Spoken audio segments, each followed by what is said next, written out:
still within your reach for your marriage to work and not to work. It's okay, you can always lean on me. Relax your mind for a while.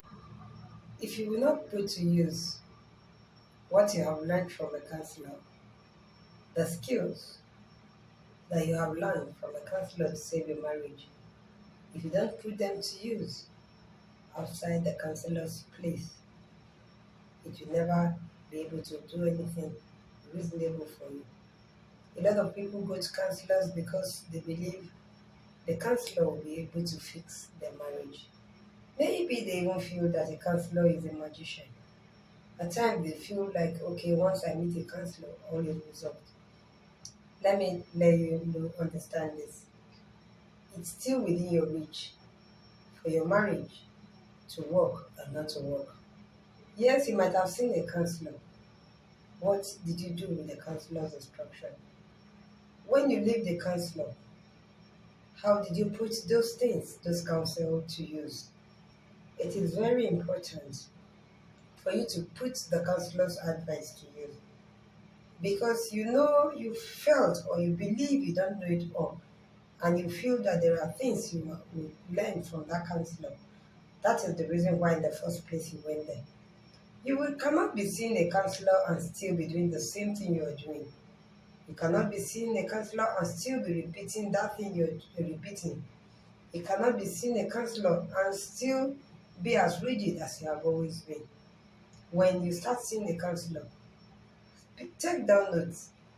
Be conscious about your activities. Take out what the counselor advises you to take out. Probably introduce those things the counselor advises you to introduce into the marriage. When you do that, that's when the counselor will become effective as part of saving your marriage. So you don't just go to a counselor hoping that when the counselor speaks, everything will change. It still boils down to you. You have a role to play in the counseling session. What is that role? Put to use what you have learned from the counselor. Have an open heart. Have a receptive heart. And always be determined to change because change is the only constant thing in life. You might say, but it's not my fault. My spouse is difficult. It's not my fault. I have been able to change my path. I believe that the only constant thing in life is change. There are things that we do consistently that even a heartless man or a heartless woman will understand that, okay, this person actually wanted to work out. Don't give up on your path. Just play your role. Especially in the case where your partner is part of the counseling session, then it makes it easier. It's a matter of reminding him or her, remember the counselor said this. Remember when we do this, it's going to help us. Remember when we don't do this, it's going to help us. When both our spouse attend the counseling sessions together, it goes a long way. What about that spouse that is so difficult that doesn't even see a counselor as a solution? Well, there are people you can change, there are people you cannot change. There are things you can change, there are things you cannot change. There are people you can move, and there are people that are not ready to move with you.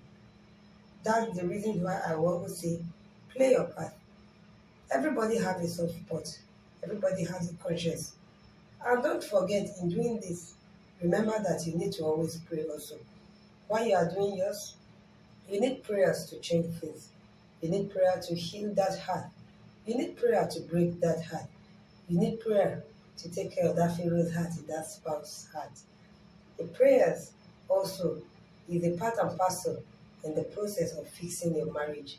So when you are seeing a counselor, play your role, pray. See a counselor, play your role, and pray. You cannot do this without this. Remember, your action goes a long way also into either fixing or spoiling. You don't just carry the words and you say them without acting. Are you actually acting what you see? Are you acting what you have learned?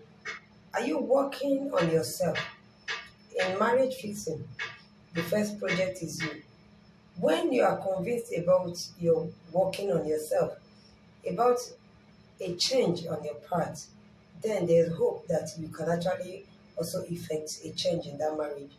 Because everyone in this life is the first project we have to cause a change. You cannot give what you don't have, can you? You cannot give what you don't have. So definitely, when there's a change within you, then you can give out the change.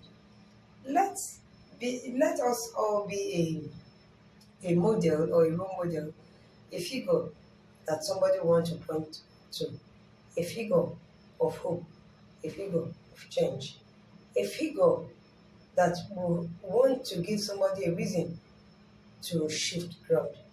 At times we are very difficult ourselves. Yes, yet we are seeking counselors. We are difficult. Yes, but yet we are seeking counselors. Why? Because we don't even understand the challenges around us. At times we don't see ourselves as the problem. Yes, at times we don't see our activities as the problem. Yes, there are cases where we might not be the problem. There are cases where we are doing our best. There are cases. But there was one thing I learned in the course of fixing my marriage. What did I learn? I learned that at times we are actually very selfish. Most of the time, the things that cause problem in our marriages is because we always want it our way. We are not always satisfied. It's not what we are expecting that we'll get. But in doing this, we can also compromise a little, shift ground a little, adjust in the areas where we need to adjust. Look at things and overlook them at times.